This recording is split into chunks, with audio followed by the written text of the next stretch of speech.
Okay. Letting your child grow up. I picked this subject today because that's exactly what Jesus does with us. He lets us suffer with the consequences of our decisions so that we would learn to make better decisions. Some parents don't do that. They constantly are running to get their children out of trouble.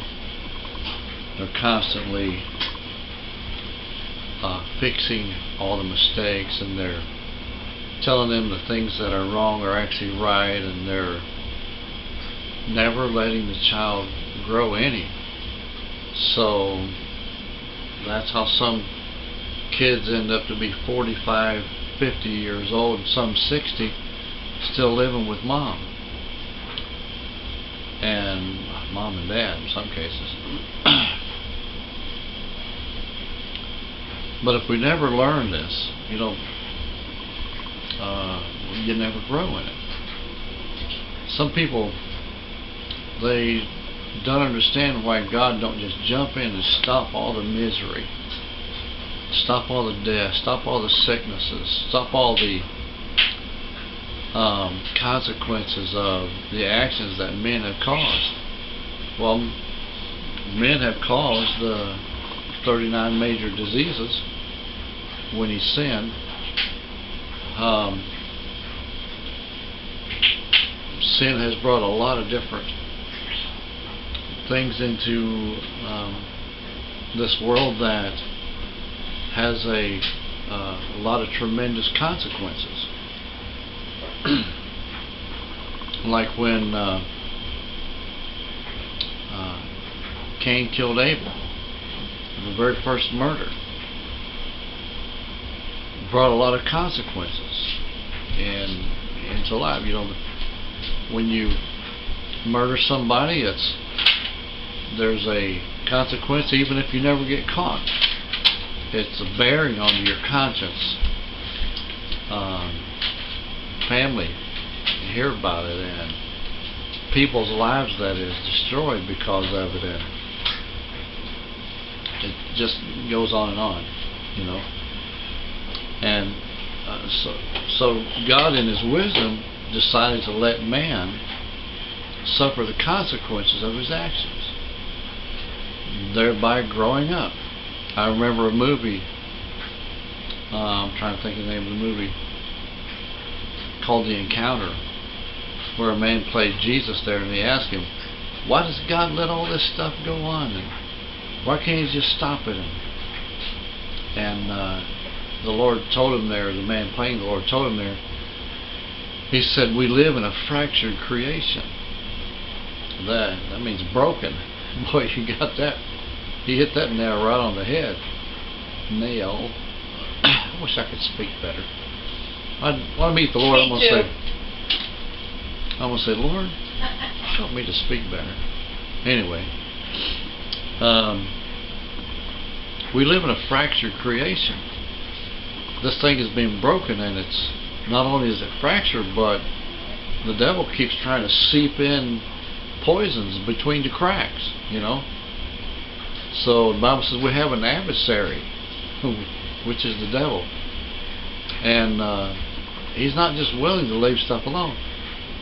And all these things that we are up against in this life, we have to decide whether or not we want to go for the good or we want to go for the bad.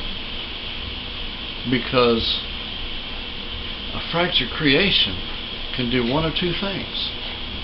It can cause you to turn to the hope, which is Christ, or it can get you frustrated so bad that you just hate life. You'll hate everything. You'll take vengeance out on everybody and everything that moves. It's kind of weird how I'm not really wanting to use the word weird, and it's not even ironic, but it's really funny, not ha-ha funny, but funny. Two people can grow up same household, go to the same school, eat at the same table, go to the same church, and one turned out to be a criminal and the other one turned out to be a preacher. Isn't that something? And it's all because of the choice that you make. Do you learn from your consequences, from the consequences of your actions, or do you just decide that you're going to hate because you have to have a little trouble going through this life? It's best to understand that, good or bad, no matter what you do, you're going to have troubles. So why not just make the best of it?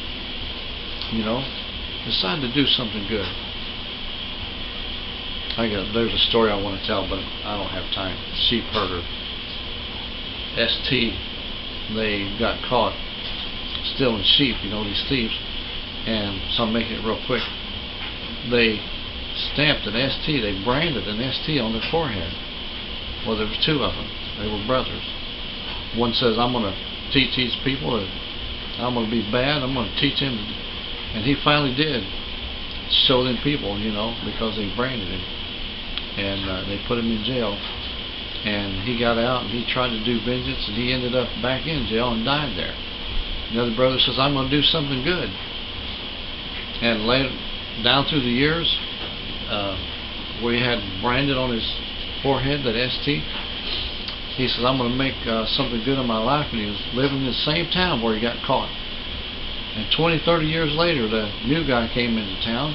He was talking to one of the people who had been there for a long time, and he says, what is that ST on this fellow's forehead? And the guy had been there a long time. He says, well, I don't know. He said, but I think it has something to do with being a saint. I hope you caught that, because that really is the whole point of everything I've been trying to say here. Okay, God bless. Thank you for joining me. See you next time. Another great edition, another great subject. Crossing the Middle Ministry. God bless.